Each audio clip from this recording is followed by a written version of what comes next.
Halo listener, jumpa lagi di channel By Design. Nah, di video kali ini saya akan coba membahas seputar kontes desain lagi ya, yaitu bagaimana tips meningkatkan peluang kemenangan di kontes desain supaya kita itu bisa berpeluang menang dan bisa menghasilkan cuan di kontes ya.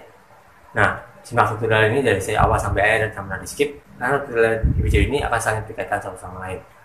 Tapi sebelum kita lanjut ke videonya, seperti biasa buat teman-teman yang belum bergabung, silahkan untuk klik tombol subscribe di pojokan bawah dan jangan lupa juga like dan share ya guys.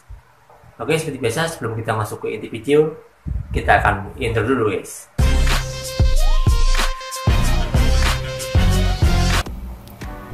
Oke, assalamualaikum warahmatullahi wabarakatuh.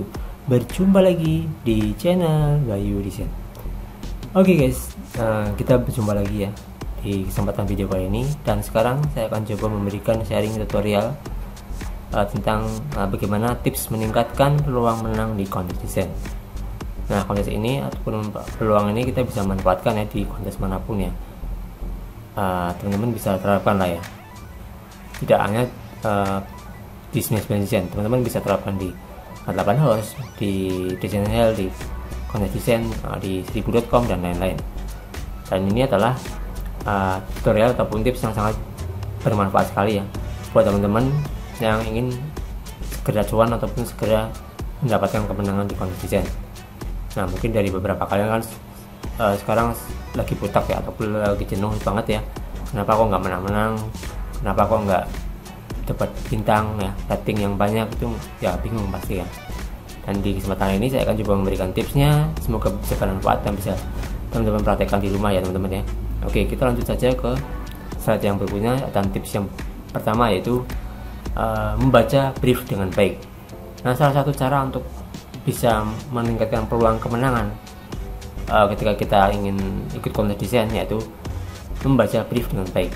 Nah, brief ini adalah salah satu pokok utama ataupun hal utama yang harus kita perhatikan ya saat kita ingin ikut kontes ya.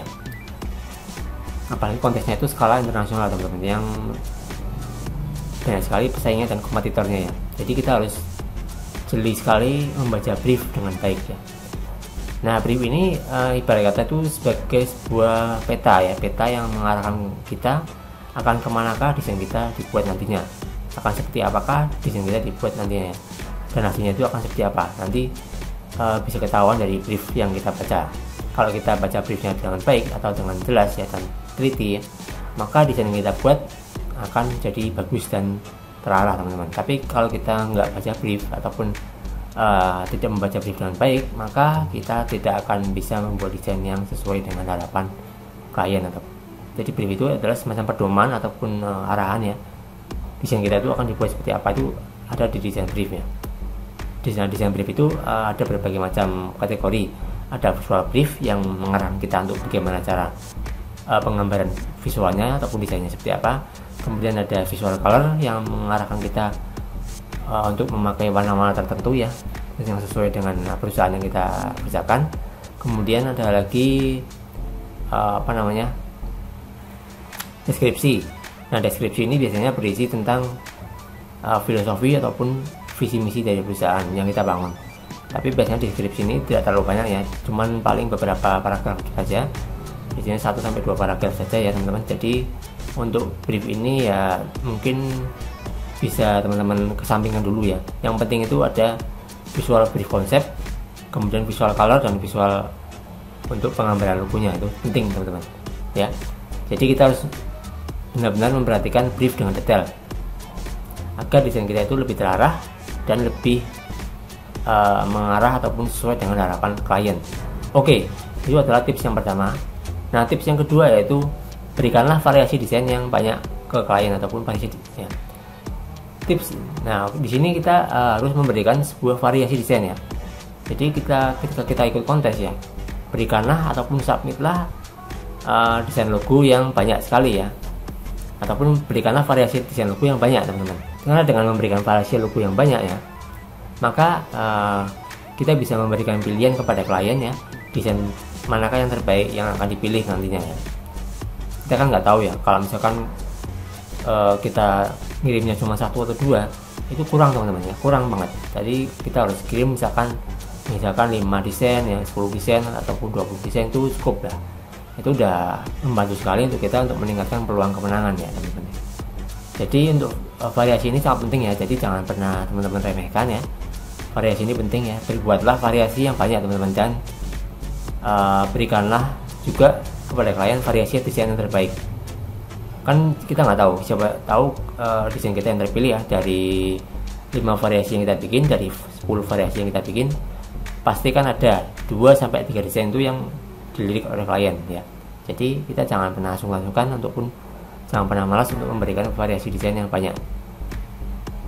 Nah dengan begitu, kalau kita bisa memberikan variasi desain yang banyak dan baik, maka kita bisa berpeluang untuk memenangkan kontes. Nah, kemudian tips yang ketiga yaitu perhatikanlah rating dan feedback yang diberikan oleh klien ya. Jadi ketika kita mendapatkan rating, misalkan kita dapat rating bintang 5, nah kita udah senang banget nih, terus udah nih, ini saya jelas pasti menang, nih, maka saya tidak perlu memberikan feedback atau komentar apa-apa. Itu jangan seperti itu teman-teman ya. Ya pokoknya usahakan teman-teman kalau misalkan dikasih rating, baik itu rating 3, rating 2, rating 4, rating 5 ya, itu teman-teman kasih komentar ya, kasih balasan kepada klien ya. Thank you, terima kasih sudah memberikan rating yang terbaik kepada desain saya. Terus apakah dari desain yang saya buat ini, apakah masih ada kekurangan ataupun sudah sesuai dengan harapan Anda. Nah, seperti itulah kira-kira ketika kita menanggapi sebuah feedback ataupun tanggapan dari klien ya, ataupun ketika kita mendapatkan rating ya. Nah dengan begitu kita itu dianggap profesional lah oleh si klien ini ya. Karena feedback ini penting teman-teman ya. Feedback ini penting karena dengan feedback kita itu bisa tahu nih desain seperti apakah yang diinginkan oleh si klien ya. Kemudian tips yang ketiga yaitu gunakanlah font dan warna yang sesuai dengan perusahaan teman-teman. Jadi teman-teman kalau ketika ikut kontes ya, teman-teman pastikan nih font dan warnanya itu sesuai dengan jenis perusahaan yang teman-teman bangun ya. Nah misalkan seperti ini teman-teman ya.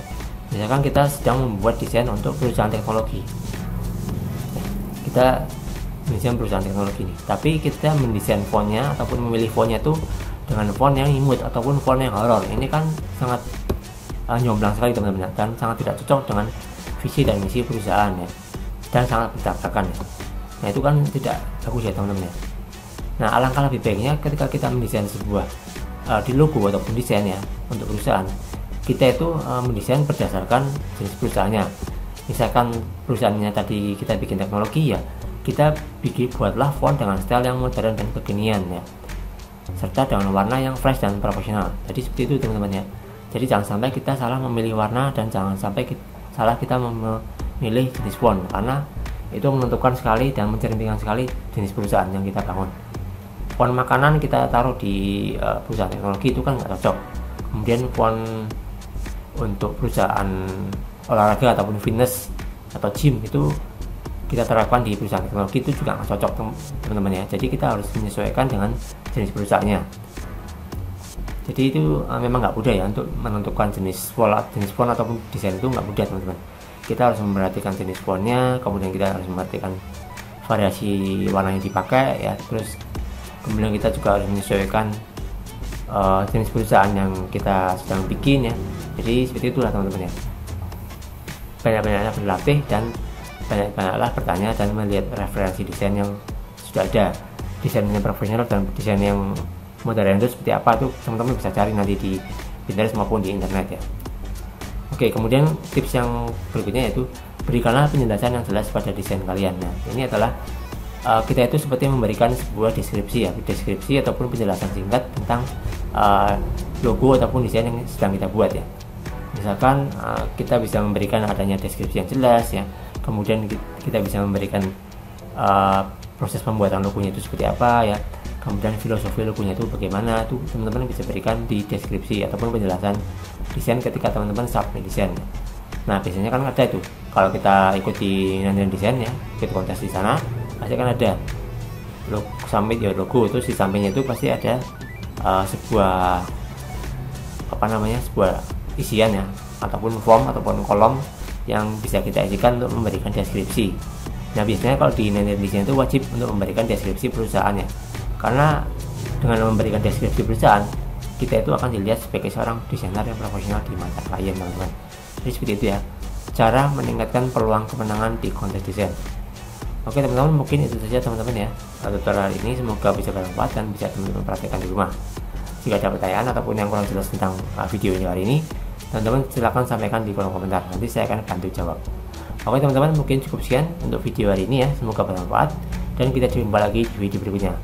Terima kasih. Wassalamualaikum warahmatullahi wabarakatuh.